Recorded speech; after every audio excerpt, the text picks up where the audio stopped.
Coming to you live from my apartment, it's Rob Has a Podcast, and now here's the guy who's riding high off a Jacob deGrom gem.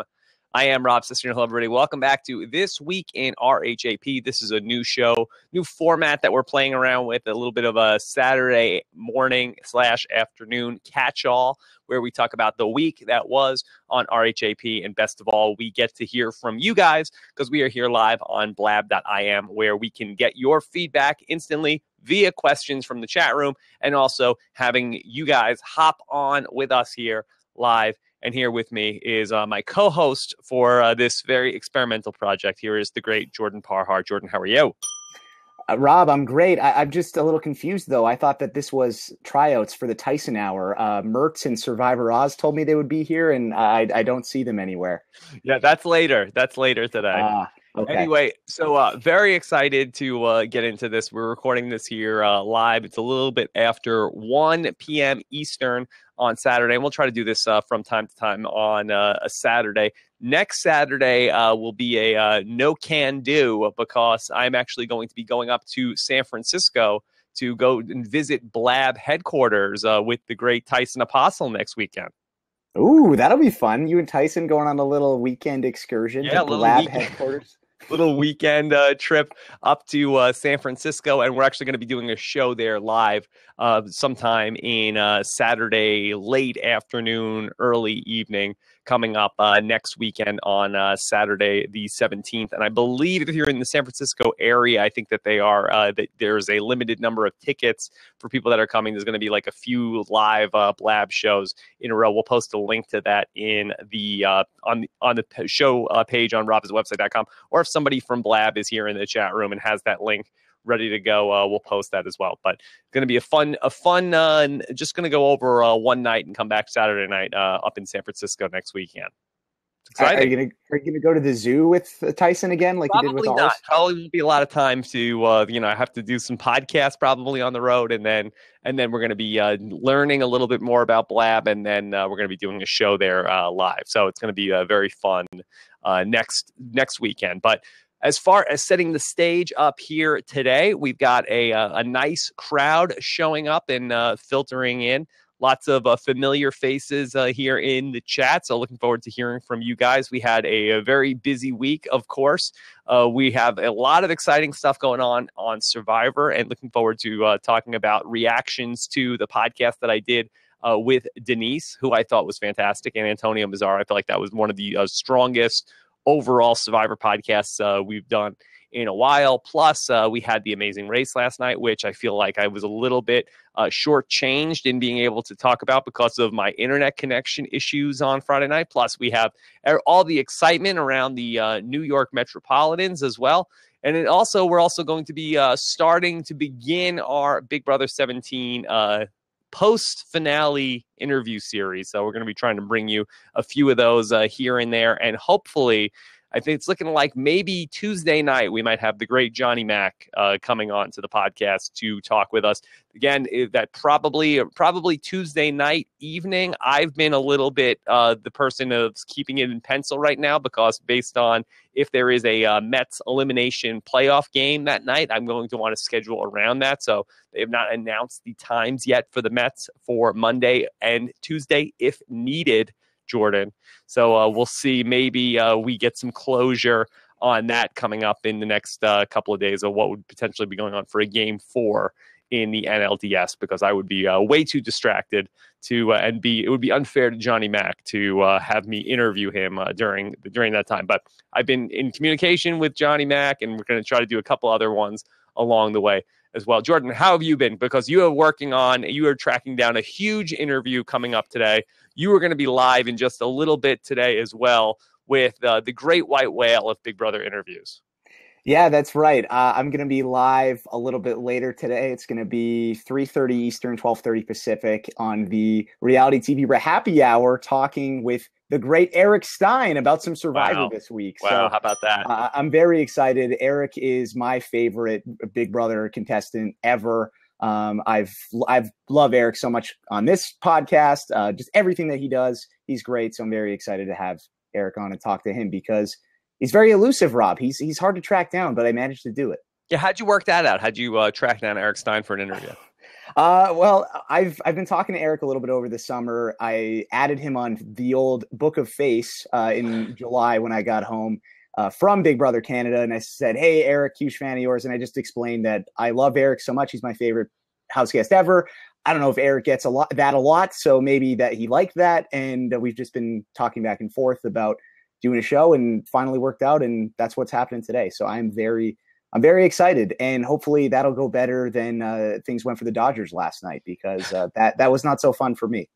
Now, for this interview with Eric Stein that you're going to be doing later on today, what is the topic going to be? Are you just going through? Are you going back to Big Brother 8? Are you talking about the current state of Big Brother? Is this a sort of open forum? No. Today we're just going to be talking about Survivor, Rob. So we'll be recapping through the latest episode of Survivor Cambodia, just some additional Survivor stuff for people who want to listen to anything more, get Eric Stein's take on it, because we got a little taste of what Eric thought about the season at Live Know-It-Alls a couple weeks back, but Eliza Orleans was kind of dominating that conversation. Mm-hmm. So didn't hear too much from Eric. I think the Rob Has a Planet community wants to hear from him and see what he thinks about the season. So that's what we're going to be talking about. There's another podcast we're working on, but haven't completely locked that down yet. So I will, and I'm sure we'll talk about that today and let you guys in on that. So if you want to check that out, that would be awesome. Okay. So that's going to be very, very fun. If people are listening to this in the archives, how could they hear that interview with Eric Stein? So if you want to listen to that in the archives, you can do so by subscribing to Reality TV RHAP-Ups on iTunes. So that's robhasawebsite.com/RHAP-Ups. Or if you want to subscribe to my podcast only feed, the RHAPPY Hour, you can do so by going to robhasawebsite.com/RHAPPY Hour.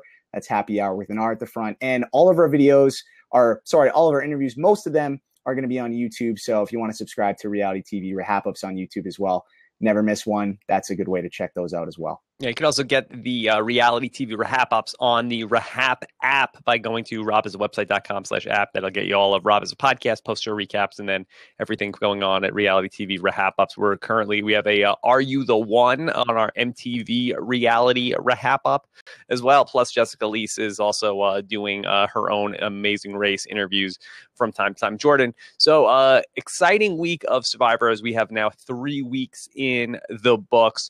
What was your take on the fallout from this past week's episode and the 3 tribe mitosis? I thought it was great. I was very excited to see this. This is, again, you've mentioned before, you mentioned this on the podcast this week, that this is an idea that was talked about on the Survivor Think Tank, the original one, a couple years back. So it's cool to see. Yes, 2012, way back in the day. So with the great Stephen Fishbach. So that's kind of cool to see that finally come to fruition. And yeah, it's exciting. I think the 3-tribe format is the way Survivor is, or the direction that Survivor is headed in right now. And I think that it's a lot more exciting. It creates more dynamics, especially in an all-star season when there's all these pre-existing relationships with a lot of these people. So I really enjoyed the episode. I thought that Tasha came across very strong, probably the best episode of her career, as you talked about with Josh on Know-It-Alls this week. So I was really impressed. I thought that it was a great episode for her. And I felt bad for PG, though, because I really did enjoy PG. And I think that, she was somebody who was kind of playing from behind a little bit in China. And I thought, okay, maybe this is the time that she's finally going to get her chance to run things a little bit for a time. And she just never quite got her feet under her. And sadly, she had to go home. So too bad, so sad for PG. Sucks. In terms of Tasha, one of the things that I noticed that we didn't really talk about, I thought it was interesting at the time, and then she goes on to have a very big episode when they walk into the challenge or they walk into the tribe swap. And then, so Jeff is welcoming everybody. And then there's a moment where he says, like, Tasha's coming in, and Jeff says, "Oh, Tasha," always with a smile on her face. And I felt like that was sort of an odd moment to have in the episode, but there it was. And then, of course, she goes on to have like this really great episode. And the narrative is that she's the person who's really responsible for getting Abby Maria to come with her. I feel like that was ultimately a very good omen for Tasha as a player. The fact that they had that in there, and we're always looking for little clues in the edit in terms of, as Stephen Fishbach is famously said, about winner's edit and things like that. I thought that was an interesting nugget from the episode. Yeah, it was really interesting that they put that in there. Maybe that's just for the fact that Tasha had a really good episode. Maybe if we want to look into that a little bit more, then yeah, perhaps this is one of those signs that we see of a winner of a season. We had a few moments like that from Tasha. We had that one where Jeff put in that. We had the quote from Tasha where she says, "I'm a fighter. I'm different. I'm going out of my way to do all this kind of stuff, and I'm going to bounce back from this. I've done this before. I can do this, no problem." So, yeah, Tasha's looking really good right now, Rob. I think that she's in a good spot. She's getting that good edit, and I think that that's something that's going to really be interesting to watch moving forward. Okay. Also, coming out of this week, I'm also starting to, after talking through everything with Denise and with Antonio, I believe I'm starting to get extremely worried about Jeff Varner's prospects in the game. I'm worried that, and Jeff Varner has been so much fun and he's gotten so much airtime early on. I'm very concerned that this Thursday or this Wednesday is going to be maybe the final act for Jeff Varner in this season. How realistic of a possibility do you think that is? I mean, I think it's absolutely realistic, and it saddens me to say that because I love Jeff Varner. I think he's done such a good job this season, and he's been such a good representative of the old school players of Survivor. But considering that Angkor tribe, no matter how committed that Abby is to the tribe's success and all that stuff, I don't think that I think they're in huge trouble. And I think we saw that with the next time on Survivor with how that tribe's doing. I think that they're in hot water. Jeff is clearly the weakest male on that tribe. He's weaker than Tasha, I would say right now. And I would argue that he's stronger than Abby because Abby's not that great in challenges, but I don't know, like that's a toss up. So he's strategically, he's got a lot more sense for the game, I think, than Abby does. At least that's how the other players view him. So absolutely, if they go to tribal council, I think that this might be it for Jeff Varner, which is really, really disappointing. And I hope that's not the case. I hope we see something different. I hope he finds an idol clue or something, because that clue is still out there at the Angkor Beach as far from what that's my perception of it, at least. So hopefully he can get himself out of this. I mean, he got himself out of a pretty sticky situation this week, so you never know, but things aren't looking so great. Now, according to the cursed picture, he still has one more week to go. So maybe he can sort of buy himself a week and then at least make it to week 5, according to where he's sitting in the cursed picture. That damn cursed picture. Who would have thunk that, eh? That all those would fall in a row. But yeah, that is pretty wild. Let's also just circle back to Abby Maria, because she's been such a lightning rod this week in terms of, and really for this entire season. And I was just thinking about this in terms of, like, I don't know at what point this changed, but if Abby Maria was somebody that was on one of the first, say, 10 seasons of Survivor, she'd be the first person voted out of the season. And she almost was this season, but she wasn't. And now it's starting to feel like momentum is building that she's going to not be voted out anytime soon, because people are always going to have somebody worse to worry about that. I've got a couple of questions about this. What was the point in Survivor history where this changed? Man, that's a good question, Rob. Is it Philip? Is it a point earlier than this? At what point does it like, but this is the person that's getting on everybody's nerves, that's the person that's always having the problem. At what point did this person say, this person, well, we won't vote this person out? Well, I think that Philip was a big point where it's in the memories of a lot of these people, these survivors, because the person who utilized that strategy was Boston Rob. And Boston Rob is somebody who is revered in Survivor history as one of the greatest players ever. And that strategy worked flawlessly for him. So I think that motion kind of started then. Yeah, I don't know. I wouldn't necessarily say that. I mean, if this was, let's say that this is Survivor 31, these people all have their minds wiped. They've never played Survivor before. It's not an all-star season. I think maybe it's a little bit different, Rob. I think that Abby, the all-star factor. Yeah, I think the all-star factor is a big thing, because if Abby was pulling this kind of crap on a season with all new people, I don't think she's sticking around. At least she wasn't going to be the first person voted out of Tandang, though. That's a good point. So, but again, I mean, if Tandang was going to tribal council frequently and not winning immunity every single time, who knows? Things could have changed. The dynamic could have been different. But she was in no danger, really, at Tandang. I mean, it was going to be it seemed like probably Lisa Welchel probably would have been the first person out, and then it was probably going to be RC or Scoopin. Yeah, I guess that's fair. So yeah, I don't know. I guess then I don't know. There's a returning players that season, like I said, but in All-Star season, it's amplified. I guess the point in time to answer your original question would have to be, I think, the Phillip thing in Redemption Island season 22.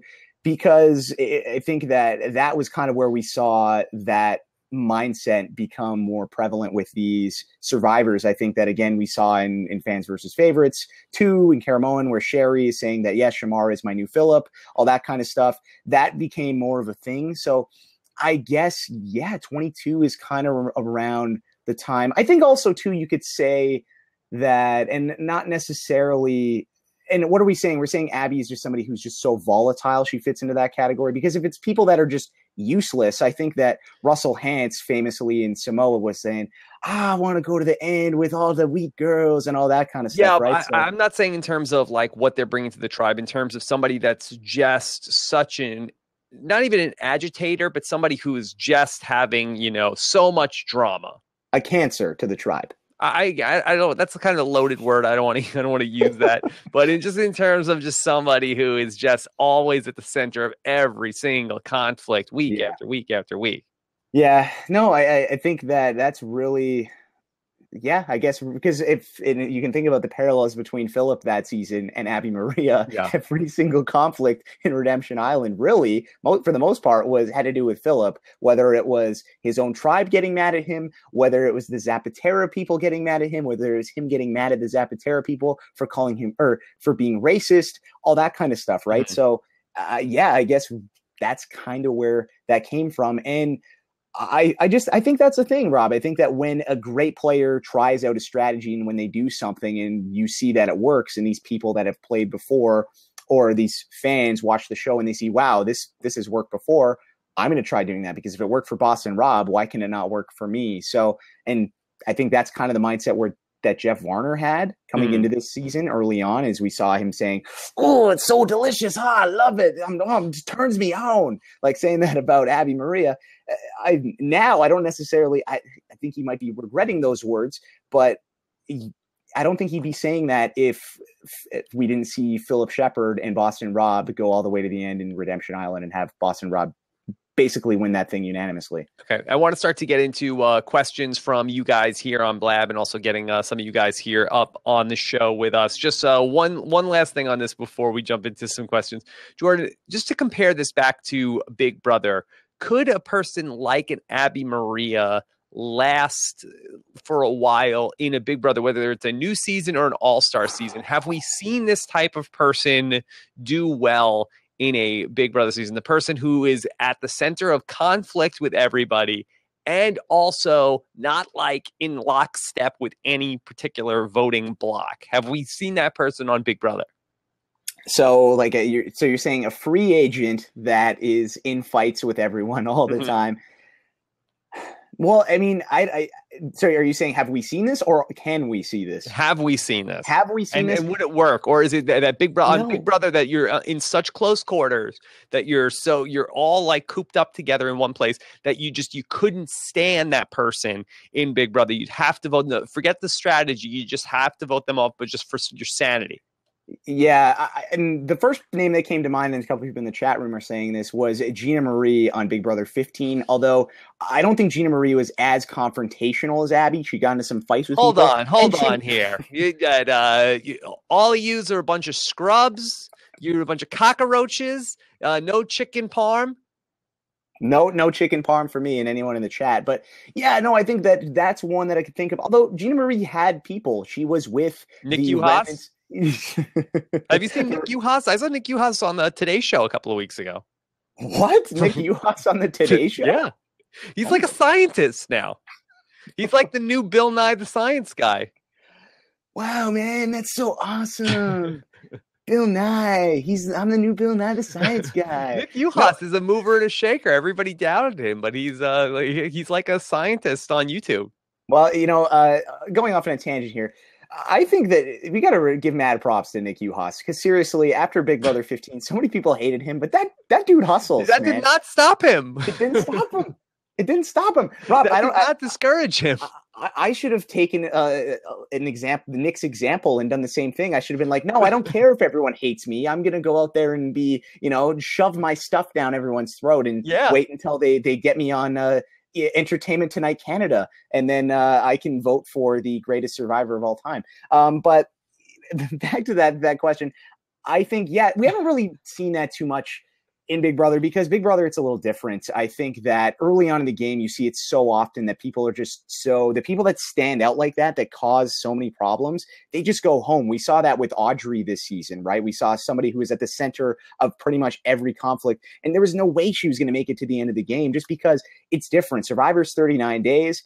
Big Brother, it's a game that lasts, now in Big Brother US, it almost lasts 100 days. So it's very difficult. You can't escape any of these people. You're not even, in Survivor 2, you're outside at least a little bit. In Big Brother, you're trapped in there. You can't escape. So Gina Marie is somebody who came to mind for me, made it to the final 2. And then I guess Sabrina Abate, Big Brother Canada, early on, she had an alliance. They pretty much died. She was by herself. She was at the center of a lot of these conflicts, and she kind of just coasted her way to the end because she was this GOAT, and everyone knew that, hey, if I'm in next to this person in the final 2, I'm going to win 100%. So those are probably the 2 people that come to mind the most for me. But it's a lot harder on Big Brother because there's just way more days. It's a long time. You go, as someone who's lived in there, I couldn't do it. We got rid of all the crazy people early on, and the people who, I shouldn't say crazy people, but the people that were causing problems because we just couldn't deal with it. We were annoyed, so that we sent them home. Now, was that the smartest move? Probably not. But I think that's kind of just human nature. It's tough. It's tough, Rob, living in a house with someone like that. I couldn't live with Abby Maria for 39 days, let alone 70. Okay. Also, I Googled the Nick Uhas Today Show clip. You could see him inhaling balloons of helium and putting things in liquid nitrogen and smashing them on the Today Show. If you're for any Nick Uhas fans out there. Oh man, I'm the number one Nick Uhas super Pretty fan. Wild. Definitely checking that out, man. That's so awesome. The guy's a hustler. All right, let's take some people on the show. Let's bring up here's Sue. Sue's been very patient. She wants to come on, and we'll try out Sue first. And again, sometimes with this, it takes a couple of seconds to get it going. Sometimes it doesn't always work on the first try, as I know, and as all these Survivor Second Chancers know, does not always work on the first try. Okay, so we'll sometimes the second time you call in, that's when it works. But I know that it's going to work with this guy. Here is Jen. He is a master of blab. He always gets it to work, and now watch this be the one time that it doesn't. Okay, we'll. Yeah. I see a thing at the bottom of the screen. That's weird. Here we go. Here we go. Here's Jen. Jen. Howdy, guys. How you doing, buddy? Jen? Big Jordan fan. I'm glad to be on here with him. Who's not? Yeah, right, Jen. Come on, be real. Be honest. No one's a big Jordan fan. I'm a big Jordan fan. I mean, you're the Jordan that chooses to volunteer for stuff. Whether it be a podcast true. Or sit on the block. Well, you volunteered to come on here, Jen. So what's your question? Well, you guys were talking about the Abby Maria thing and goats and things like that.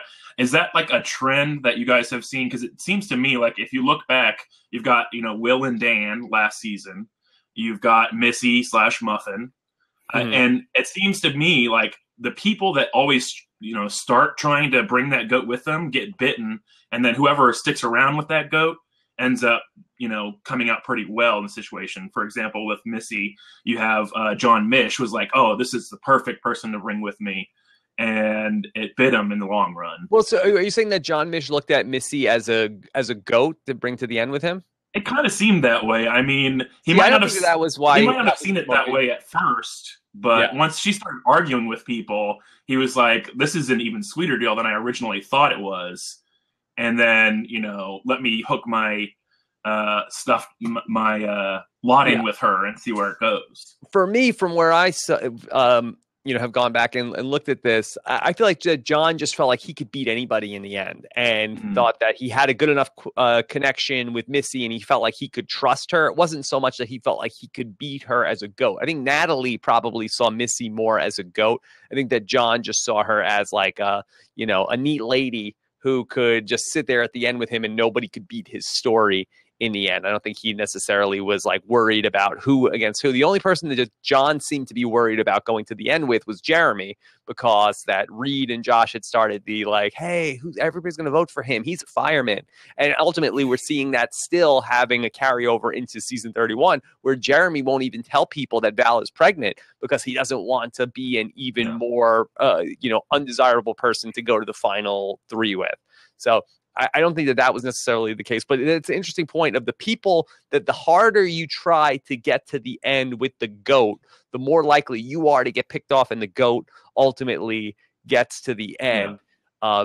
Interesting. And Jordan, is this the same as on Big Brother? Now, I feel like this was the first Big Brother season in the last couple that we've seen where we don't have a huge GOAT in the end of the game. And I guess you could sort of, you could say maybe, but I think you got the less GOAT-like of the two twins in the final 3. Is this a pattern that we're seeing across both of these shows? Yeah, I definitely think it's certainly something that's come up in recent seasons. I think you look at Worlds Apart, right? Rodney wanted to go with Will. Will was his boy, and then he gets cut right towards the end. Will goes there instead of him.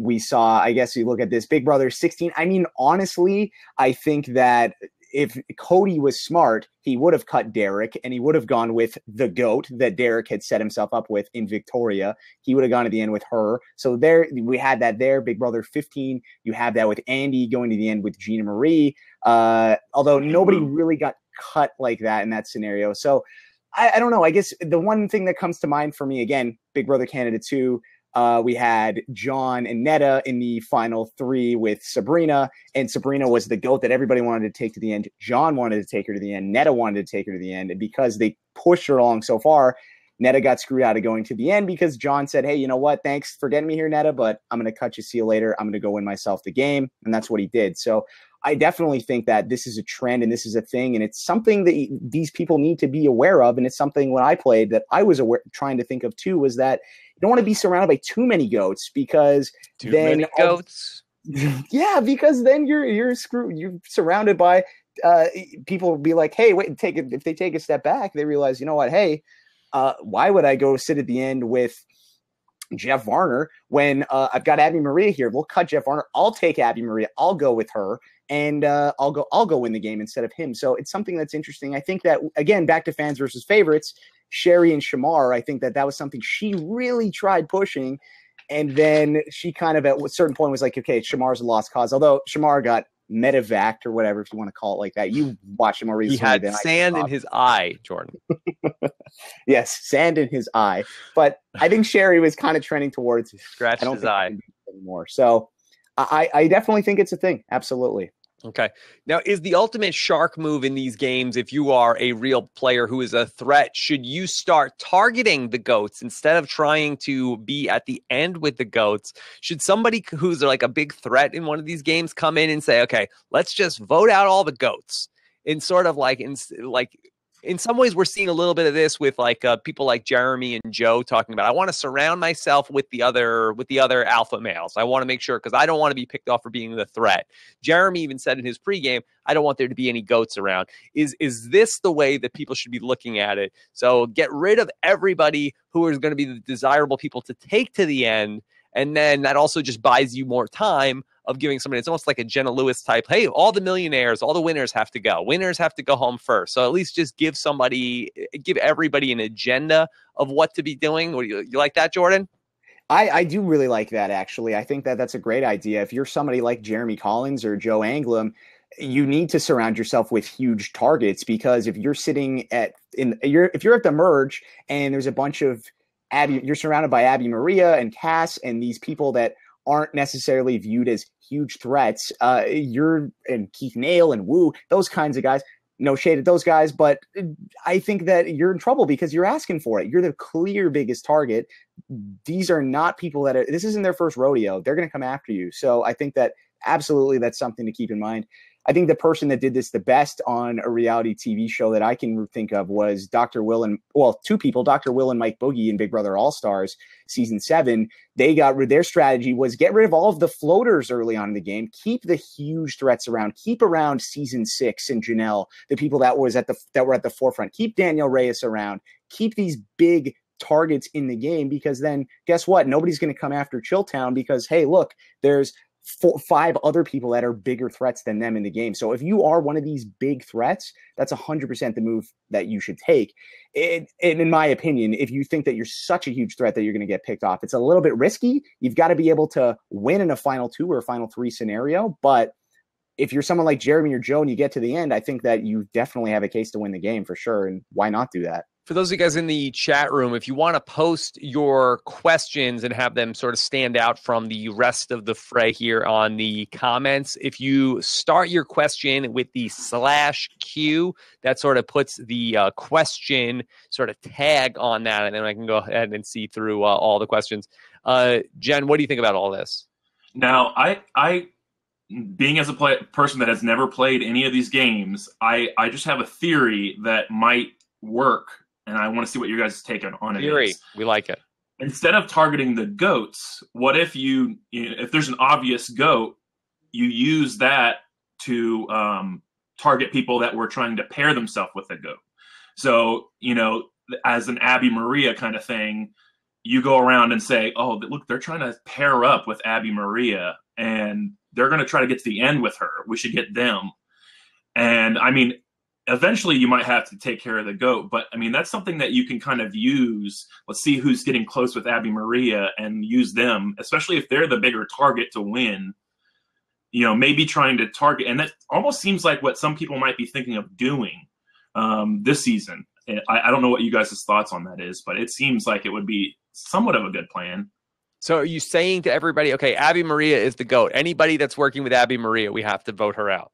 Are you saying like she's our GOAT? We can't let anybody to work with her? Because I think that you saw that a little bit last season in Worlds Apart with the people that were sort of like aligned with Will, with Will and Dan. Like I think there was a little bit of fighting between like, oh, those guys are the best. I want to be in the end with them, and then going after the other people that were sort of hanging out with him. Like, oh, Tyler, he's trying to get to the end with them. Yeah, it's kind of seems like that would be the way to go, because a lot of those people that never really clearly paired themselves with the GOAT ended up being someone towards the end, last 4 or 5. Obviously Mike tried to go with Dan, but it didn't really work out in his favor because Dan turned on him. But I think it actually helped that he wasn't close with Dan after a while. I think if he was still with Dan, it might have hurt him in the long run. Obviously, it didn't matter because he was winning immunities, but I still think strategy-wise, pointing out, hey, they're trying to be with Dan and Will because they know that they can't win. Let's get rid of them, was a kind of a good strategy almost, as long as you're not too big of a threat, obviously. Yeah. The Mike thing is sort of its own different animal because of all the immunities that he ultimately ends up winning and having the immunity idol. So that's really, especially with going back and watching that in Evolution of Strategy, Chapter 30, it was very difficult to sort of like parse apart, like what was strategy and what was working and what was just that he was winning the challenges. It's tricky. And I think that's sort of a weird season, but something that I think that we're going to be talking about a lot throughout this season and probably future seasons in Big Brother is talking about the impact of the GOAT and, how people are sort of like, they know how the story ends, and the people that are trying to, instead of just like, getting rid of a person who's annoying, how much are you trying to bring that person forward? So fun stuff to talk about. Let's bring in another person here. Gregory has been waiting to jump on here. So let's try that. And also, let me bring in a question. And so let's try to answer this question from Umberto, who wants to know, can the GOAT identify themselves as a GOAT and then try to tell other people that they're the GOAT? I feel like it's a little bit, once you realize you're the GOAT, you're no longer the GOAT. Like, I feel like Vanessa on Big Brother this season was like, oh my God, you guys, I can't win. I can't win. Everybody should take me to the end because like, everybody hates me. I can't win. So you're saying like once you realize that you're the GOAT, you are no longer. So so you're saying Vanessa's saying that she made her not be the GOAT? I think that if you are aware enough to realize you are the GOAT, you cannot possibly be the GOAT. Okay. Yeah, I would say that's fair. I think Vanessa is a little different in that sense because she was just trying to it was not a GOAT. I think she was just trying exactly, because if you're aware enough to know you are the GOAT, then I don't know if Goats you can think be the GOAT. Goats just think that they're that good that no matter what, they're going to win. Right. Like Dan Foley thought, like, I will win the game. If I get to the end, I will tell my story and I will win. Yeah. I applied for Survivor 98 times. Yeah. All right, let me bring in Greg, who's here on the line. Greg, how are you? Good, you? Very good. Greg, thank you for jumping on. What's your question? What's up, Greg? All right, so we saw you talk with Denise this past week. So Yes. I was wondering, could we see someone repeat Denise's history where they go to every single tribal council and end up winning? Okay, well, that's so a good question. we've got Jeff, we've got who else do we have? We have Abby and Woo. Those are the three people. If of those three people, the one person I think that would have the best chance to do that, I think, would be Woo. Yeah, because I feel like that. I guess Abby, if what we're talking, I feel like Jeff is in trouble. I feel like Jeff needs to avoid tribal council, and I don't know if that's going to be the case because I just feel like just the way that the politics are shaping up against Jeff, I think he's in trouble because I think that it really depends on where Tasha and Andrew want to go next, and they have three options because they're not going to vote against each other. Are they going to go after Woo? I don't think so because they're going to need him to. I don't think Andrew's going to be a guy you're going to be able to talk into the intentional Matt Singh. So I think that Andrew is going to feel like Woo is the most trustworthy of these three people. Are they going to go after Abby Maria? It's possible, but again, I just think that they're going to think that Jeff is sort of a shifty guy, and I feel like that they're going to go after him. And the only other scenario is that maybe the three of them can band back together, but Abby Maria hates Woo or is upset with Woo right now. And again, just because Abby Maria is mad at you one day doesn't mean she's going to like you the next day. But I have a feeling that it's going to be, I think that Jeff is the easiest person to paint the target on because he has sort of the untrustworthiness thing. Plus, he also has the not being a big part of the winning the challenges that Andrew is not going to love. Plus, he's also probably a big person in KO in terms of how Andrew and Tasha are looking at that. So I feel like if anybody has the best chance to go to every tribal council and potentially win in following up Denise's footsteps, I think it's Woo. But I think Abby has a decent shot to go to every single tribal council too because she's on Angkor. Yeah. She's probably going to be there. Basically, she would just have to then get onto a loser tribe after the next iteration and then come out of that, and then people start to see her as the GOAT. Because I think that once Abby Maria makes it to the merge, I think she's the kind of person that doesn't typically get targeted post-merge. And that's why it was such an anomaly that nobody wanted to take her to the end back in Survivor Philippines. But that was a group of people that said, I don't care if she's a GOAT. We can't reward this behavior. So what do you guys, Jordan or Jen, do you guys have a take on this? Could somebody repeat what Denise did in the Philippines? Well, yeah, I think it's unlikely. I think that's something we will never see again in Survivor history. But I think that the chances of that happening for any of these people on the season, I think, like you said, as soon as you said Woo, before you even said Woo, I was like doing this for like the Woo, like to signify a train. Because I love Woo, and I think that absolutely he can make that happen. He's a likable dude. Woo's a very likable guy, and I think that if he's in a final three, absolutely he's got a shot of making a case to win the game.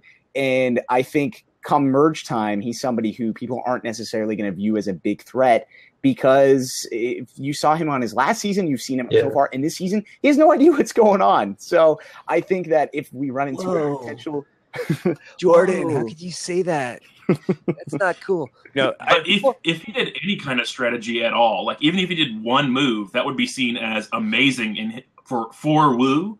Mm-hmm. So like, he stole Spencer's clue. Yeah, I mean, if because he's done nothing up to this point, if he does one move, everybody would be like, "Oh, he's awesome. He's really good at strategy." Yeah.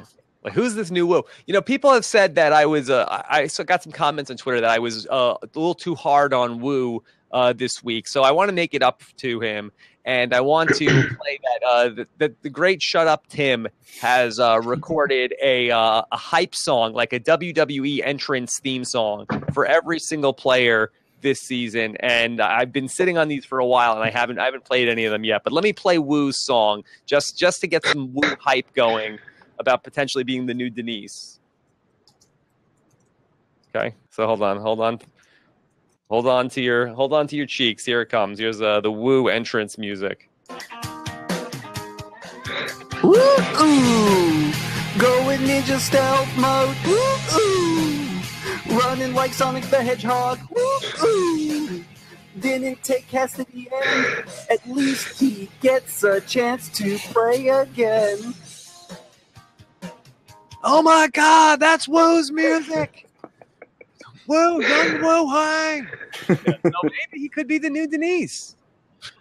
Maybe. Now, Maybe. I read a question earlier, and I wanted to ask you guys to see what your take is on it. I can't remember who it was. I really love to give them props, but it's kind of hard not knowing. I'll scroll back up later and see. But it was, why didn't they go 2-2-2 to get Jeff out? Because then they would have they would still be able to vote, and they would only have one person, I think. Okay. Right? And that was from Derek in the chat room had asked that question. I mean, to go 2-2-2, that's certainly interesting. Now, but now you're gonna try to talk to Abby Maria about being on board with this 2-2-2 plan, and then you're saying to Abby Maria, like, who's the two that Abby is? Abby voting for PG, and then who else? It would be Jeff and Abby would vote for PG. Woo and PG would vote for Abby, and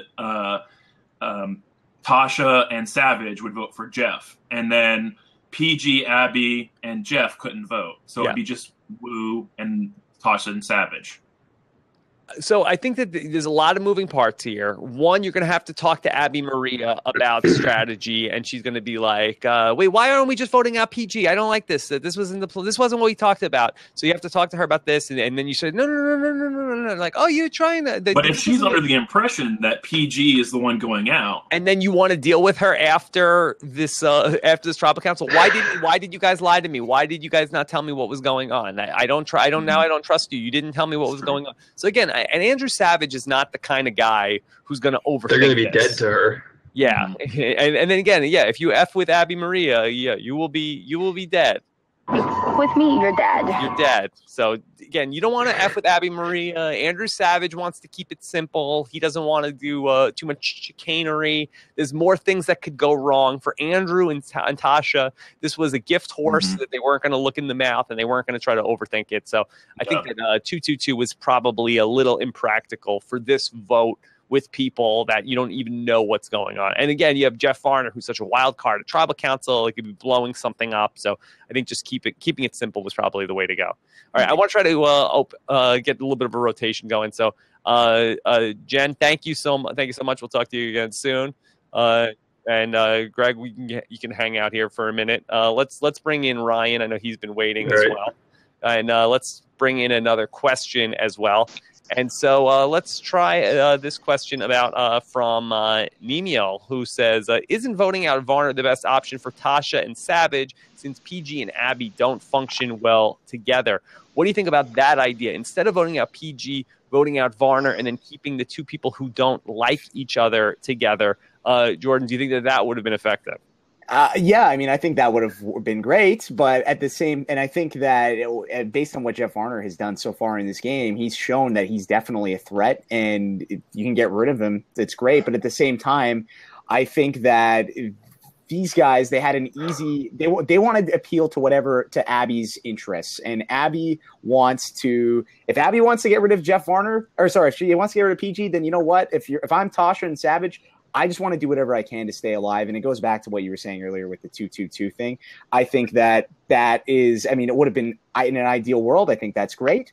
But I think that just with the whole situation and how Tasha and Savage were playing from behind, I think that it's what they did is fine. And I think moving forward now, as we've talked about earlier, they're in a position to get rid of Jeff Varner next week anyway. So I think either way, they're going to be okay. Right. When you're trying to curry the favor of the swing vote, the decision belongs to the swing vote of like, okay, we'll vote with you, Abby Maria, whoever you want. You want Jeff Varner, you want Peachy, you want Woo. We're not gonna quibble with you. Just going back to what Tasha went through in Survivor Cagayan at the merge, where Sarah was deciding like, no, I'm the president and I want this, And again, they didn't put up much of a fight there. But they were trying to figure out, whereas then Tony's alliance came to Cass, and Trish was like, Cass, whoever you want to vote out, you tell us, you pick. And Cass was like, Sarah. And like, fine, good. And then they put the votes on Sarah. Ryan, how are you doing this morning? Hey, I'm doing good. Welcome. What's up, Ryan? Welcome. All right, Ryan, what's your question this morning? All right, I've got an editing-related question. So on Survivor All-Stars, we saw Amber win, who really wasn't a major part of the edit. We had Richard Hatch and Colby and Ethan and all these people we really wanted to see go out early. And those were the people who got the big focus in the first couple episodes.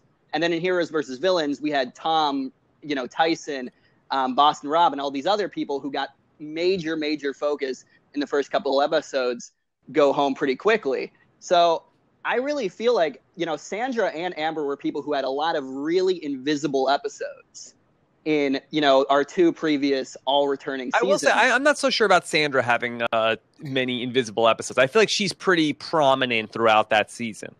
In the pre-merge, though, there's quite a few episodes where she has zero confessionals. Okay.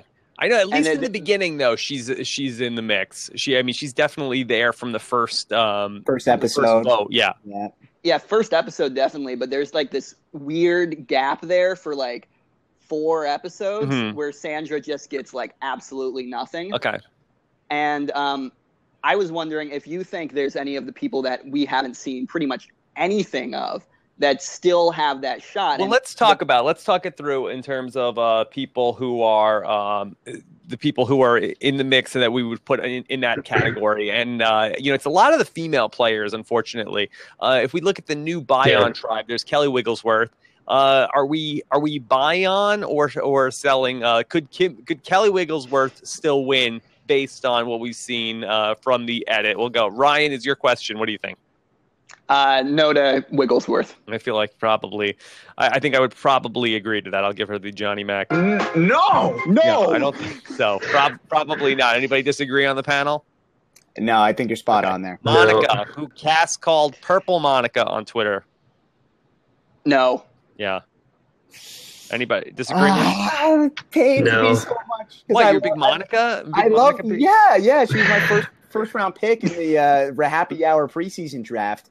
I love Monica Padilla, but what were you seeing? That she's the Parvati 2.0. I thought she had some Parvati shallow upside, fans versus favorites, and I think that just based on her interviews and stuff I've heard from Monica, I think that she's very smart, and I think that she had that potential, but just based on what we're seeing right now, unfortunately, I don't think she's got it. And Kimmy? No. No. Sorry, Kimmy. No. Yeah. Okay. Mine is Sierra. What about now? Sierra was somebody who I was very, very high on. Would you say that Sierra has been invisible enough? I think that Sierra is probably on that Natalie White type borderline where she's been not shown, but not completely invisible. She's been. And I think you could compare that to Sandra and Amber. Mm-hmm. I think that Sierra is still it's not looking great in terms of if you're just going by edit, but I feel like there's been enough there that you could see where she starts to come on strong. Yeah, and I really feel like a lot of these really big characters at this point in time, I don't feel like Varner's going to be there much longer. I don't think Abby's going to be there much longer. Mm-hmm. And even Kelly Wentworth, I really see the potential to overplay. Yeah. Well, she's going to be in trouble. She's going to be in hot water if Takeda goes to she better be ready to play that idol if she needs to. Yeah. I mean, they need Terry for challenges much more than they need Wentworth. That'd be a good episode if Takeo goes to Tribal Council and then Kelly realizes that she needs to play the idol and then pulls a blindside. That'd be good. I think that for now, I think Takeo and Bion are pretty safe with that Angkor crew that we've got going on here. I think we got some Matt. We've got some Matt Singh Luzon upside here with Angkor. So I don't think things are going to be looking so hot. Is there anybody else on Takeo that you feel like has been invisible? Has Keith Nail, has he been borderline invisible? Love Keith. You think he still has a winner upside? I mean, He he has was not been invisible too during invisible? yoga. But I think Keith still has winner upsides, but it's like this small. But Yeah. I still think he's in the realm of possibility. I'm not like 100% eliminating him yet. Okay, Greg, do you think that Keith is still in the mix? no, I don't think so. Oh boy, Jordan, break the tie. Is Keith still? I'm going to stick to the plan with my initial preseason thoughts. And unfortunately, I love the big Steve quote, but no, Keith, I'm sorry. And then And just in a world Yeah. where Fabio and Bob won, I don't see where Keith can't. Yeah, true. I mean, you never know, but I don't see it with Keith. I think that I don't know. I just, for whatever reason, I don't think he can make it to the end. I can see him definitely being dragged all the way there, but I don't. Yeah. I think Wu has a better chance of winning than Keith if they're sitting in the end. Okay. Probably. And then I don't think there's anybody that's been invisible on the Anchor, so it's only probably about like 4 or 5 people at this point. All right. I want to start to keep moving some people in and out. So Greg, thank you so much for calling in. We'll talk to you again soon. Okay. All right, bye. Okay. Take care. Bye. See you, Greg. All right. I'm See gonna ya. open up the chair for some more people. Let's try. Let's bring in the great Taryn Armstrong, who's on hold. Taryn, how are you doing, buddy? Good. Good. How are you? Yes. Happy Saturday to you. And of course, you were there at the live Know It Alls with us. Have you recovered in full from that experience? Yeah, I was immediately recovered. I don't know what happened to Alex. Yeah. It was a wild night with Dan Foley, I guess. All right. Yeah. So, Taryn, did you have a question today? Yeah. Can we talk about Steven? And Sure. I feel like his edit might have shifted a little, because I feel like when he was on his original tribe, Bion, he was getting kind of the dopey underdog kind of edit where, yes, he's kind of on the outs, but you're kind of rooting for him. And you feel like he's not going to get this much attention if he goes out. But then the tribe swap, and he's in a better position. And now all of a sudden he's talking about how he's safe and he's feeling good. And that just really worries me. Getting the rug about to be pulled out from under him at it? Exactly, yeah. Yeah. Wow. Oh, my. Yeah, it's definitely a more optimistic week. And I was like, oh, my God, I think Steven's going to find the idol here for a second, because we started to get like enough of a buildup where it was like, okay, somebody's about to find the idol. And it was like, okay, maybe this is going to make sense that all of this Steven looking for the idol and Steven idol talk is going to pay off. And he's like, I really need to find the idol, because I really think we're going to build consensus about the idol. And then we're cutting to, Jeremy talking about the idol, and Monica's looking for the idol, and Kimmy's looking for the idol. And then we went back to Steven again. I'm like, oh, Steven's going to find it. Then we went back to Jeremy, and then he's the one who ultimately finds it. Yeah, I mean, I could definitely see Steven being set up for some sort of a fall. It does seem like either he is super preoccupied with talking about the idol, or the idol is also going to figure prominently in his story. Probably, especially the way he's talking about how he's going to use it for the tribe. And then Jeremy very prominently says, this is my idol. My idol. Yeah. My idol. Like, oh man, this is not looking good for Fishback. Yeah, I think that's interesting, though, that we've seen 2 people also in this season, in Kelly and Jeremy, both find the idol and both not share the clue or the information that they have the idol. Do you think that we're going to see the survivors who are probably less trusting in this all-star format? Do you think that we'll see more survivors just keeping things closer to the vest this season and not sort of flailing around like, hey, I have the idol. It's I'm the person, work with me because I have the idol, and sort of like a Hans / and also maybe Freeberg type of way, Karen? I do. I think, they've been there before. They've probably played with people who found idols, and, maybe it went wrong for them because people knew that they had an idol. It usually does. And I'm pretty sure I saw Kelly say in a secret scene that she does not plan on ever telling anybody that she has the idol under almost any circumstance. And we just saw Jeremy do it. And I don't see Jeremy. I think Jeremy probably sees this as, if he sticks with his, bro alliance, this is like his secret weapon to make sure that he's the one that wins out from there. Yeah. So he's probably not going to let them know. I think that's the right move. I think I would keep it pretty close to the vest. Like I would not, I probably would disagree with Steven in terms of the idol as the, alliance consensus builder. I feel like I would hold on to it. And then I think I like the move around like final 7 or so, starting to like flash it around. They're like, hey, if you're going to come for me, I have the idol. Start to get to the point where it would be very difficult to split up the votes at that point. I feel like that's sort of a strong move of like letting people know late in the game that you have the idol and making it sort of be a person that like Tony was able to do with his idols of sort of just like scare people off. Tony talked about his idols using it like the club, where if there's like 2 Bentleys on the street and one of them has the club on it, you're going to go steal the other one because you don't want to deal with that hassle of having to work around it. It's just going to be easier to vote somebody else off than to come. You don't want any of this, as opposed to in the pre-merge. And then people have so much time to think about it and so many votes to get through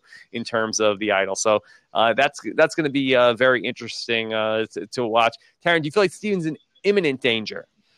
I got kind of worried in that episode that if that tribe lost that challenge, I can't think of anybody else who's going to be voted out. No, we haven't seen anything from the women of that tribe really.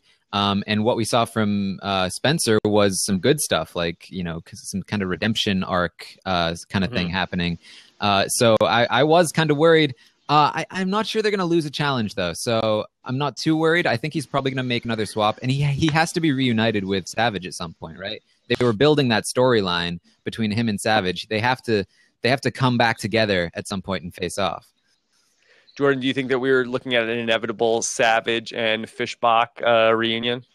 Well, I think that they've kind of really shoved it down our throats the first few episodes. So I think it's inevitable, and I think that just based on my assumptions that Angkor is going to crumble and that Bion and Takeo are going to be fine, I think that we could certainly end up in a situation where these tribes dissolve, they go back into 2, and Steven and Savage they have their major conflict then, or maybe we'll see that at the merge. But I'm very excited for Savage versus Fishbach. It should be a very, very good battle. Heavyweight fight. Ryan, who comes out on top, Savage or Fishbach? Unpopular opinion, I think it'll be neither of them. But I think Fish will lose first and Savage will lose second. Kind of like in Token Kings where Brendan and Coach targeted each other. Yes. And then the underdogs came out on top. I think that Steven is the reverse Timbira. Brendan. Steven has become the dragon. Yep.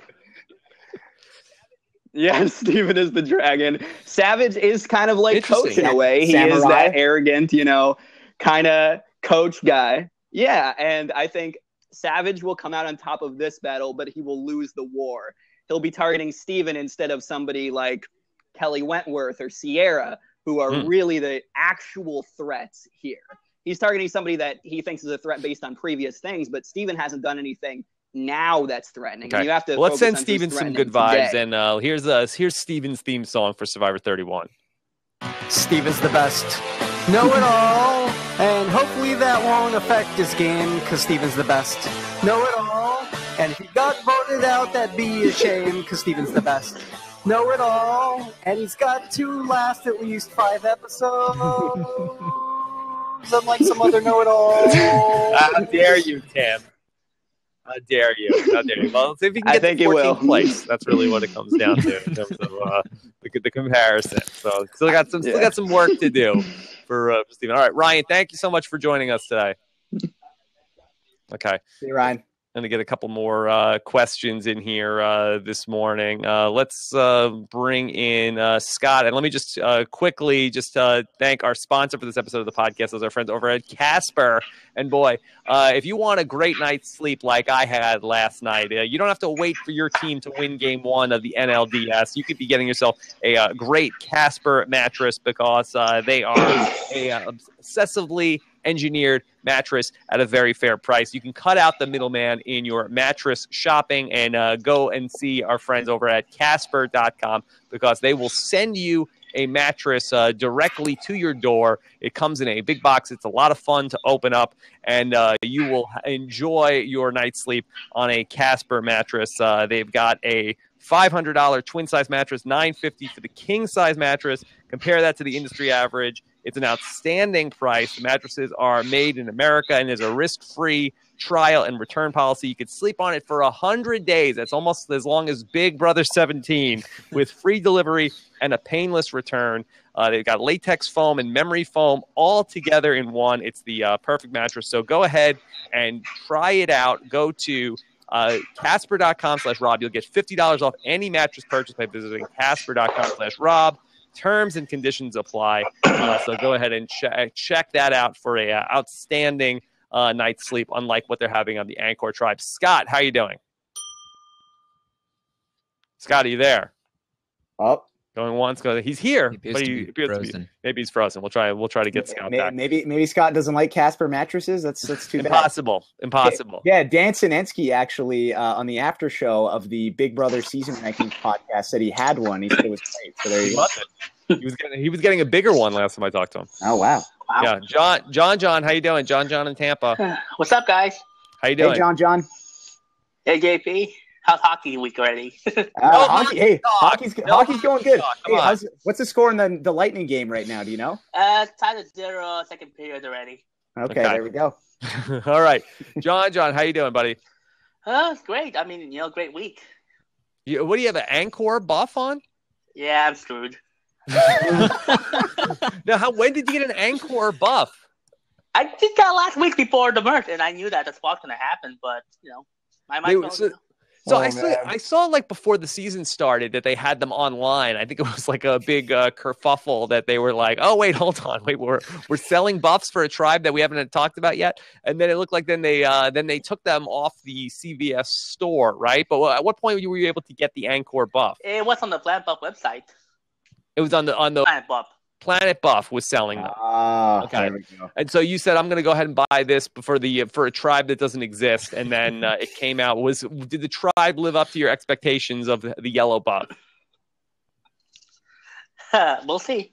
We'll see. Okay. Are you happy with the purchase? You're wearing the yellow buff. Yeah, it's a nice purchase, Okay. All right. John, did you have a question? Yeah, I just got two things, I wanted to figure out. Like, did you guys even watch Amazing Race, though, this Friday night? Sure. Yep. All right, yeah. Do you think, the Green Team and Abby Marie have, a similar hate? Interesting. So that's a fun thing to talk about. So Justin and Diana, they're the Green Team. And, of course, they're the team that is getting on everybody's nerves on the Amazing Race.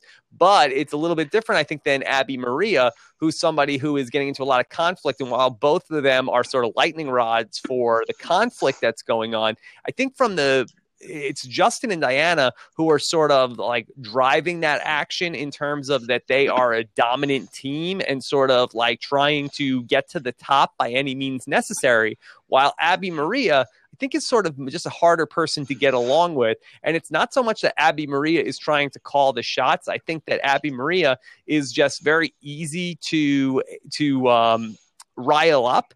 And I think that just having interactions with Abby Maria is causing people to have problems with her. And I thought that Denise brought up something very interesting about how it seems like it's often that she has a lot of trouble relating with the other women. It seems like that's where a lot of those conflicts come from, whether it's RC, whether it's Lisa Welchel, whether it's Shireen and PG. It seems like that's a common denominator with a lot of the conflict. Now, again, we've seen her also call Mike Skupin a moron and an idiot and get into it with Penner, and also throw a coconut at Mike Skupin's head. And then who knows, she didn't seem to love Vetus either. So it might not just be a male-female thing. But I think it's a little bit different than Justin and Diana. Do Jordan or Taryn, do you guys see it differently? I actually have a little bit of a question about Justin and Diana, because, it's definitely coming across like they're getting on everyone's nerves, but I've only really seen the Texans complain about them. Have any other teams really complained that much?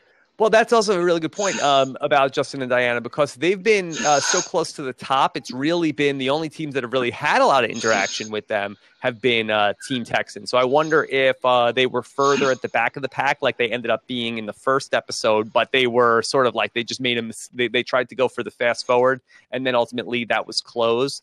And then they ended up having to be in the middle of the pack, but then resume their rightful position back at the top of the pecking order. It'd be interesting to see who else that they would get into. I sense that there would be conflict with those other teams as well. We saw that at least the reporters were willing to engage in that sort of deal with Team Texas about like, hey, whoever U-turns them, we'll give them the express pass. And we didn't see the reporters be like, well, absolutely not. We would not participate in something like this. So, it's an express pass, but they were not also like not willing to screw over Justin and Diana to get it. It kind of felt like they were just not getting along. Yeah. But I would like to see somebody in a confessional talk other than the Texans talk about Justin being annoying, because it really feels like it's the Texans just have a really big problem with Justin. They don't love Justin. They seem like they're fine on Diana, but they do not seem to love Justin. We'll see. It's a good question. All right. It looks like we're having some trouble with John's call, so I'm going to let him go. Thanks for the call, John. There was a question in the chat also from Jen who wanted to know, would Abby be fun to watch on The Amazing Race? The question is absolutely. Yeah. What, a hundo? Oh my God. I am already imagining her in a taxi. Like, if you F with me, you are dead. Pete, bro. Okay. With me, your dad. Yeah. No, I think Abby and PG would be a good one, especially after some of PG's comments. Would agree to it. No, I think it probably have to be Pete. And I saw Pete has a vlog about the season, so maybe he's getting his name out there for a potential Abby and Pete Amazing Race run. And again, if in an era where Whitney and Keith went on The Amazing Race, I mean, why not Abby and Pete, bro? All right, Scott is back with us. Scott, how you doing? Hey guys. Hey, pretty good. How about you? Very good. Scott, what's going on today? So I was wondering if you guys ever saw any type of correlation between social media use of the survivors and like their longevity in the game. Yeah. We see a lot of people like Kelly Wentworth and Jeff doing all these periscopes and stuff now. So I'm wondering, is that like, this is the only time I'll have, and so I better get it out now? Or is it like, I'm so confident that I used to be a big believer in that. I think that around the time of Survivor One World, this was around the time that we started to see this. And I always remember that Matt Quinlan, the rooster, he was all over Twitter. Yes. He was everywhere. Yep. And then it was like, boy, this guy is going to be a big deal. And then he was out in 3 episodes. And so it was the kind of thing where we started to have a theory. And I feel like that Cochran might have been one of the people at the forefront of this, of like, boy, there's a thinking of the people that are out early are like, hey, I got to make the most of my time in the sun. I'm only on this show for 3 weeks. I'm only on this show for 2 weeks. I'm the first boot. Let me make the most of it. So you sort of could go on Twitter and see if somebody was changing their Twitter avatar to their Survivor picture and you didn't even know who they were yet. Said probably this person is going to be gone soon. Then came Survivor Cagayan. And in Survivor Cagayan, you had the person who was probably the most active on Twitter the entire season was none other than Team TV. You had Cass, who was all over the place. You had Spencer, who was all over the place. And they all went real far. Yeah, and I can remember thinking in the preseason, I picked Cass to go out first in that season. I didn't say she was going to go out first in this season, but I felt like she was not going to be long for this world. And you saw Cass and Tony fighting, and Tony did not seem like a person who was going to go far based on he's going to be way too aggressive. They'll vote him off right away. And we saw Cass and Tony fighting on Twitter and said, these people must have got into it on the pre-jury trip, because there's no way that they would both be in the game at that point. Maybe one of them, but there's no way both of them would be, and they're on different tribes. So you figure they probably got into it on the pre-jury trip, and Spencer also, and you felt like that Spencer was probably going to be a pre-jury boot based on what he was saying. And then all of these people end up in the Final Four. So there is no correlation at this point in time between how survivors act on Twitter versus how they act. I mean, basically, you can sort of just, follow the through line of the people who were the most active on Twitter during the campaign have continued to be the people that are probably the most active after the season is over. There's probably a little bit of a difference here and there, but I think that the people that are already engaging the audience on social media continued to engage the audience on social media after the fact. So I don't think you can read too much into it. All right. Well, thanks a lot for answering. That being said, there's not a time that I see somebody post somebody else's on Facebook, or even I like in my head I see like a survivor write like happy birthday to another survivor that's on the season on Facebook, and I'm like, spoilers, no, this person must like this person, or this person didn't screw them over, and stuff like that. So sort of like Vince and Max last year, how we knew they were like all rooming together before it started, and it was like, well, what does that mean? They went far together, or does that mean they both were on the pre-jury trip? Yeah, I mean, the Dirty 30 thing definitely was like, I mean, I don't know if I took anything away from it, but it definitely was like, boy, I don't like knowing that. I kind of didn't hate the season where they like, I don't mind that the survivors are on Twitter. I think that's fun, but I feel like they really, I thought I had heard a rule this year where it was like the survivors were not allowed to talk to each other on Twitter. Like they weren't allowed to.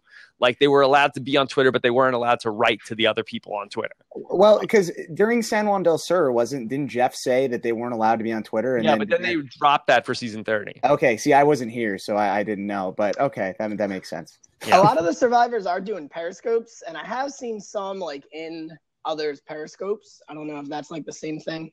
Yeah, I don't know. Like the periscope is like I feel like that's a little like it's the Wild West out there. Linda Seaton in the chat room says Dirty 30 needs to DIAF, and I don't know what that means. I think I know what the AF is, but I don't know what the DI is. Yeah, I got nothing. I don't know what a DIAF is. Like you're totally right that people can be active on social media for any reason, but when I see Kelly Wentworth selling Team Kelly Wentworth T-shirts, it's like she probably had a better experience her second time than the first time, right? Yeah. Selling T-shirts the first time. I'm being told that DIAF is die in a fire. No. It already has, hasn't it? I mean, come on. Please, that no dying in a fire for the Dirty 30, please. Well, didn't Eliza Orleans burn Dan Foley at the end of Live Know-It-Alls? Yes, that was very ritual. Yes, that was very tense. That was very tense. Taryn, did you have a good time with Dan Foley at the Know-It-Alls? Yeah, he was great. I didn't get a chance to talk to him personally, but he seemed very active with the fans, and he was worked up. Yes. He was worked up. Every time I looked over to Dan, he's got his hands up. He's passionate about whatever he's talking about. Yeah, I would just see him across the room with he always had like a crowd of people in front of him, and you saw him just like almost like what was the Chris Farley like the motivational speaker? You just saw him that you'll have plenty of time to talk about what's going on Survivor when you live in a van down by the river. He's just was really just very so animated. Yep. oh man, Dan Foley. He it's such a shame he was not on Second Chances. Such a shame. Yeah. Well, the guy is going to be a drama no matter what. So that's why he's casting gold. All right, Scott. Thanks so much for the question. Thanks a lot. Okay. Great question, Scott. Good stuff. All right. I want to get one or two more people in here before we start to wrap things up. Taryn, are you excited to potentially hear Johnny Mac on the podcast this week? So excited. What's the biggest question you want to know from Johnny Mac? Oh, man. Will he come to Boston and hang out with me? Pretty much. I mean, he's what's been the biggest surprise? I know that there's been so many different a lot of them have already done all these pre-game or post-game questions and interviews, and Jordan, feel free to jump in on this. What do you think has been the biggest headline to come out of all of this? Oh man, I don't know. I don't think really, and I'll be honest, I've been slacking on listening to some of these post-game interviews. I don't think there's been anything that has really blown my mind. Can I get a lifeline, Taryn? Nothing too crazy. Some people think Steve is over estimating the game that he played in his interviews. I'm not sure I believe that. What he's saying is kind of matching how I saw him at the time, and I know other people didn't at the time, so I understand why other people don't think so. But that's something. Johnny Mac has talked about how he was talking game all throughout the season in the diary room, but they never really showed it because he had goofy stuff to show. So that's something I actually talked to Johnny Mac a little bit last week, and that was something that he said that really surprised him, was that his edit was was in that mold. It wasn't as being a strategist, and he said that they didn't really show any of his strategy at all. So that actually kind of surprised me too, because to us at home, we just viewed Johnny Mac as like, oh, he's this comic relief character, but really I think he was really playing the game, and and as we've heard, he's a huge super fan. He knew what he was doing in there, and I don't know, I guess for whatever reason they didn't show that. So it'll be interesting to see if I'm excited to watch your interview with him, Rob, on Tuesday. Okay. Patrick joins us here. Patrick, how are you doing? We had a Steve issue here. Patrick, call back. We had Patrick frozen here for a second. Okay. And then we're going to try to, it's tough with the Survivor schedule to service all of these interviews. Like, we got to figure out a time that works for me, and also figure out times that works for these people. But we'll try to do one a week or something like that, moving forward, and try to not go through rapid fire, and we'll get to them, and then I'm sure we'll talk to more of these people. I don't know if we need to talk to the entire I know a lot of people are talking to every single person from the entire season. I don't know if we need that, what the outcry for that is, and if you want to hear from every single person, that stuff is definitely out there and you could listen to it. But I feel like we'll just probably a little bit cherry pick the couple people that we want to really do a deep dive with. Yeah, if you want to, and if you're listening to this and you want to hear an interview with somebody who Rob hasn't talked to, that isn't cream of the crop, A-list person that would be interviewed, and no offense to anybody, but somebody who isn't being asked, hit me up on Twitter. Let me know. I'll do my best to interview them, because that's my show. Honestly, that's what I do. So I'll take whoever Rob doesn't want to talk to.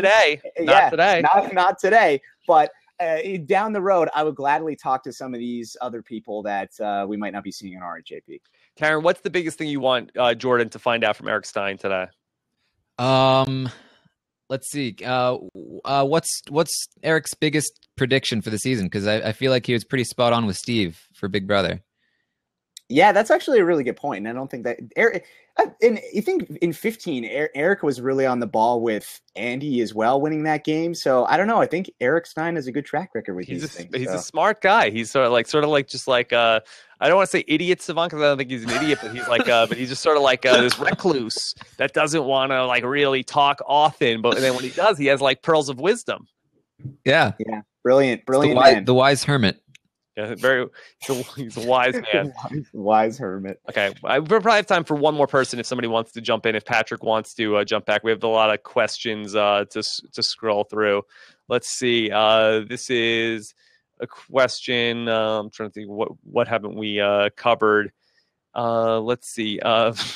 Eric Colston wants to know, will Kimmy continue the trend of women from the Australian outback always making the Final Four in full returnee seasons? Okay, so we had, of course, Amber went to the Final Four in the Survivor All-Stars. Then we had, then of course, we had Jerry go to the Final Four in Heroes vs. Villains. And then we also had Tina end up, what was she, Final Four or Final Five? I think she. I forget her. No, she was. I think she. No, I think. Yeah, I believe Sierra was fifth and she was fourth. Yeah. Sierra went out before her. Okay. So the women from Survivor the Australian Outback, maybe could we see top four upside for Kimmy? Oh, this don't suck at all. Yeah. But Jerry didn't make it to Final Four in All Stars. No, well, that's true. Amber satisfied the requirement. Okay. Yeah, so Alicia didn't make it to the Final Four. Alicia and Tina too.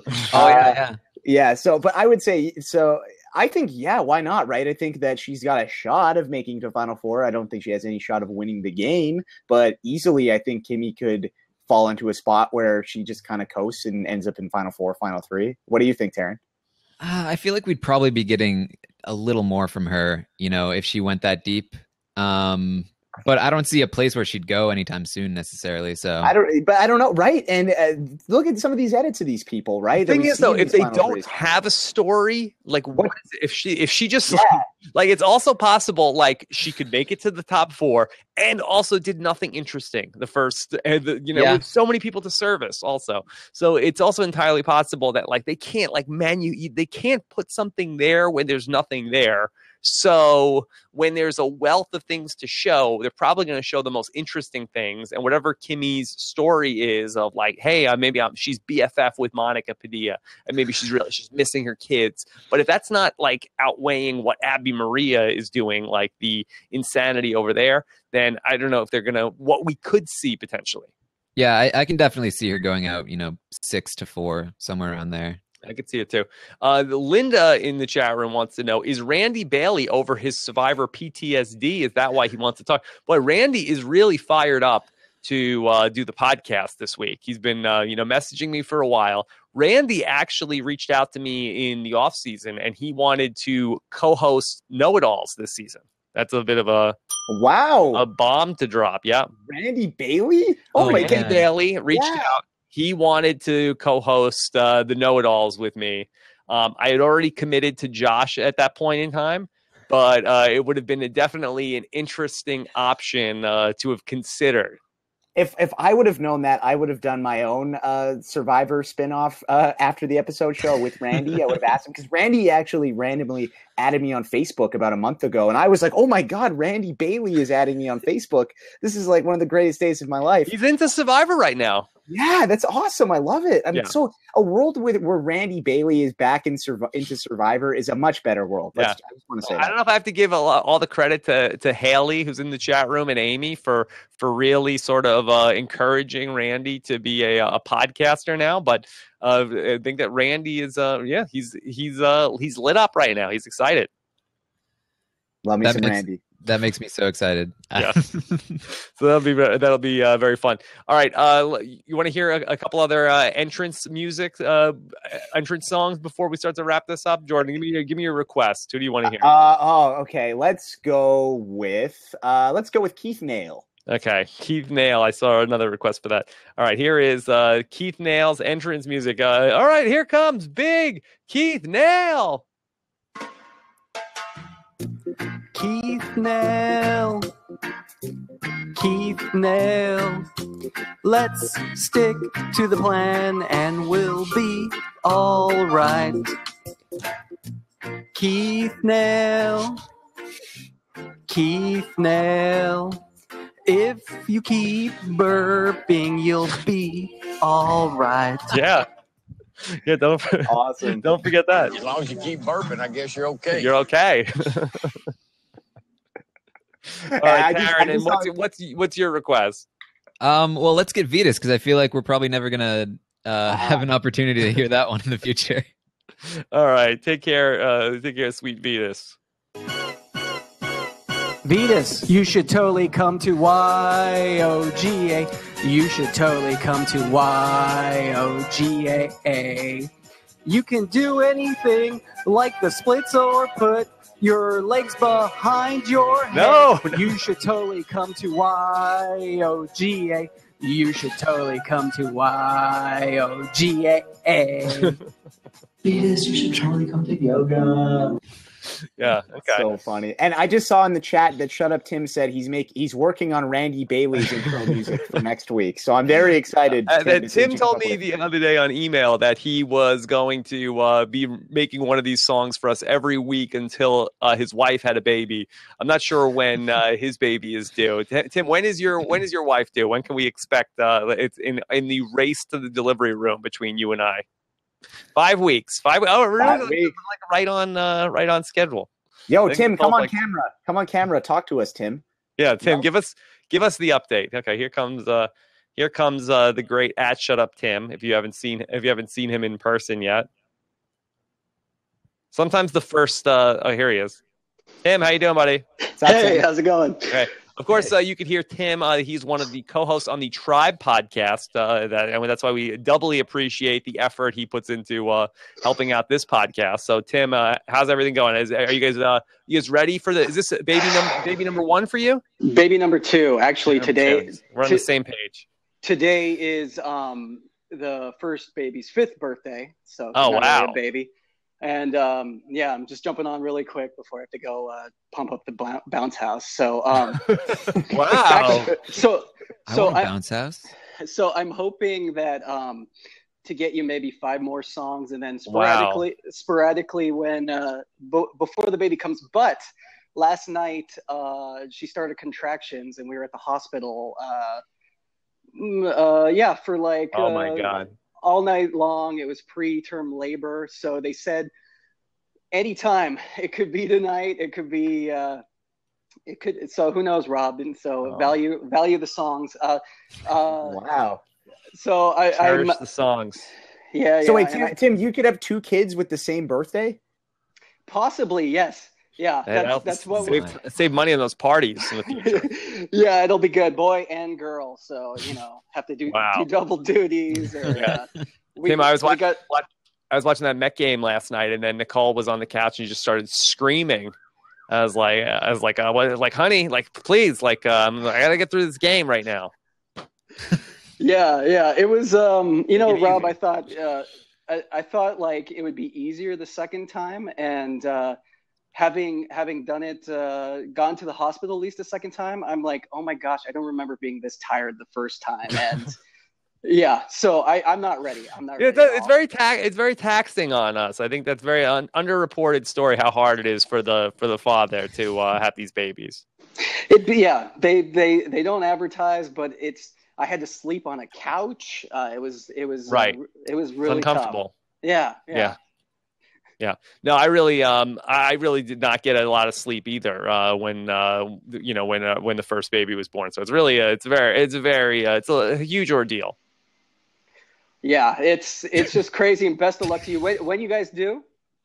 The 17th of November. So we're really right on the same on the same schedule. Yeah, we're due like a week before you. So we'll see. So best of luck. You guys haven't announced the sex yet, have you? No, not yet. Is it a surprise, surprise for you guys at least? It is not a surprise for us, but I feel like I like to let it be a surprise for the world. I feel like that's try to keep some things have a little bit of excitement about like what's happening. And will this child be named after Fast and Furious cast member? Also, you're gonna Letty. Is that gonna be the name of your kid? I've never seen any of those movies. I have to go and take a look at the IMDb. You haven't? No, I've never watched one of them. Oh, Rob, you are missing out. Check out Tokyo Drift. It's the best one. All right, Tim. Is there one song that you've done that you're especially proud of that you would want people to hear that I've robbed the world of? I really, I don't know. It's a personal favorite of mine, but Sierra, if you haven't played that one yet. Okay, here we go. And then we'll let you go put that bounce house up. Yeah, yes. Here's Sierra.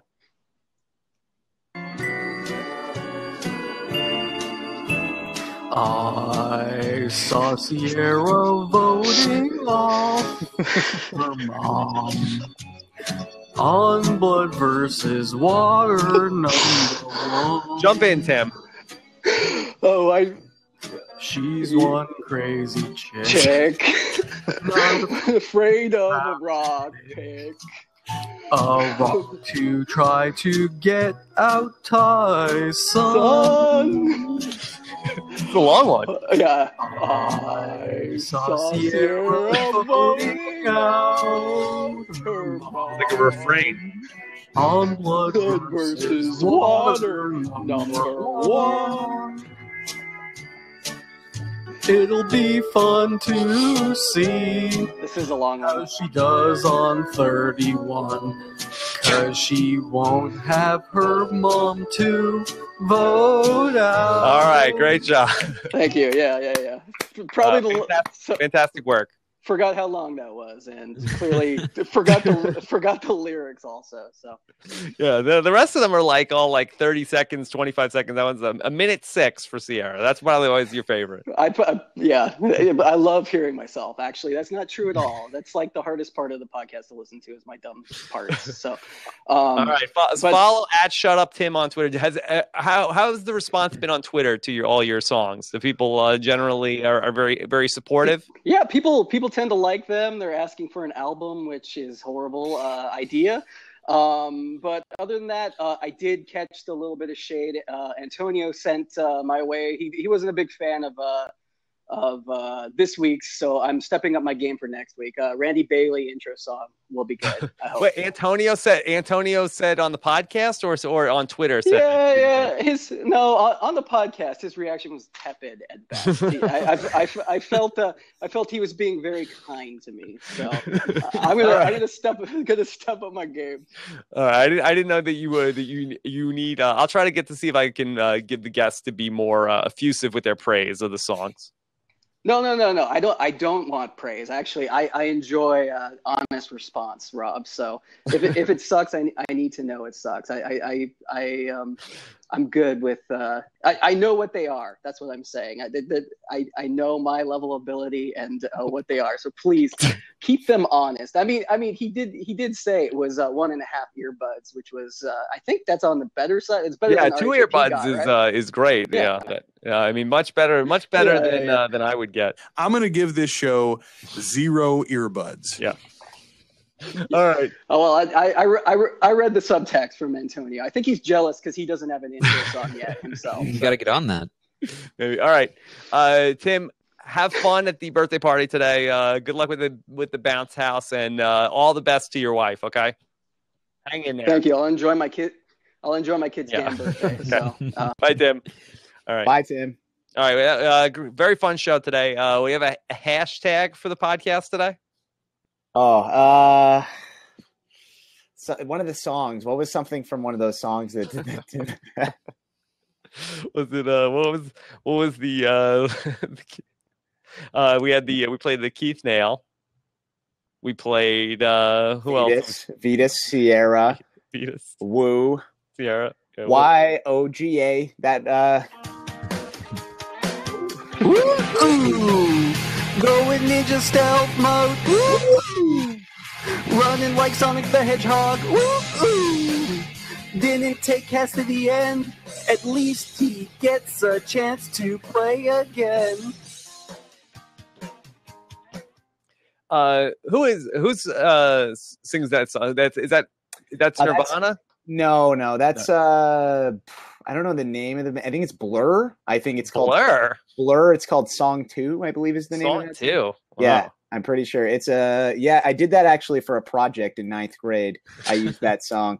Blur Song 2. Yeah, it's it's by Blur, released in 1997, and the title is Song 2. So okay. All right, have a hashtag Song Woo.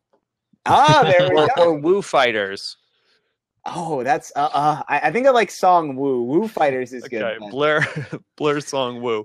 All right, this was very fun. Of course, next week I'm going to be up in San Francisco, and so we're going to be doing the show without the show with a placeholder name, the Tyson Hour. We're going to be back on Monday to talk about that. Me and Tyson are going to be talking about the week in news, and so that's going to be very fun. We're going to be doing that live here on Blab on Monday at 1 p.m. Eastern time, 10 a.m. Pacific. So if you want to join us live on blab.im, we will be there, and that's going to be a lot of fun. And then we're going to be taking that show on the road to San Francisco this Saturday coming up. So we're going to be very excited for that.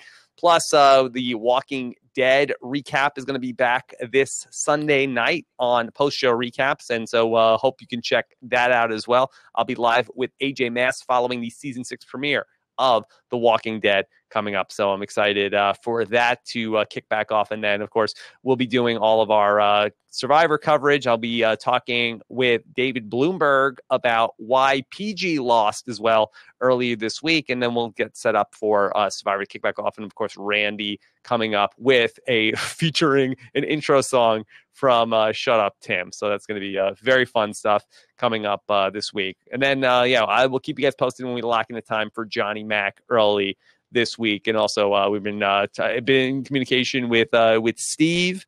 I've been trading some text messages with Austin also. And he's my neighbor. He actually lives within a couple of miles of me. So I said to him, like, hey, why don't you just come in because you're nearby? Just show up. Don't just show up. that's kind of a rule. Please don't just show up. But let's figure out to do something since you're in the neighborhood. We can do it in studio. All right, great stuff. Jordan Parhar, how can people check out your interview with Eric Stein coming up? You can follow me on Twitter. I'm at Jordan Parhar. I'll be tweeting out the link shortly. And if you just go to reality TV RHAP Ups on YouTube or just go on robhasawebsite.com, the link will be there for the interview with Eric. It's going to be live in a little under an hour. It's going to be at 12:30 Pacific, 3:30 Eastern. And we're going to be talking about the Survivor episode, so it should be a lot of fun. Send me your questions, tweet me using the hashtag RHAP, and maybe your question will be get read on the show. So Eric Stein, wow. Yes. Who'd have thunk it? All right, send Eric my best as well. And Taron Armstrong is at Armstrong Taron on Twitter as well. Taron, any final thoughts? No, I've liked this week of reality TV. I think it was a good week. Very fun stuff. All right. So we'll probably try to do this again maybe in 2 weeks coming up on a Saturday, assuming everything is, calm, that my wife doesn't go into labor before then or anything like that. So thanks to everybody who checked this show out live or in the archives. And definitely, this is a new show, so we do appreciate the feedback. Leave us your comments on robhasawebsite.com. Have a good one, everybody. We'll talk to you again soon. Bye. Peace out.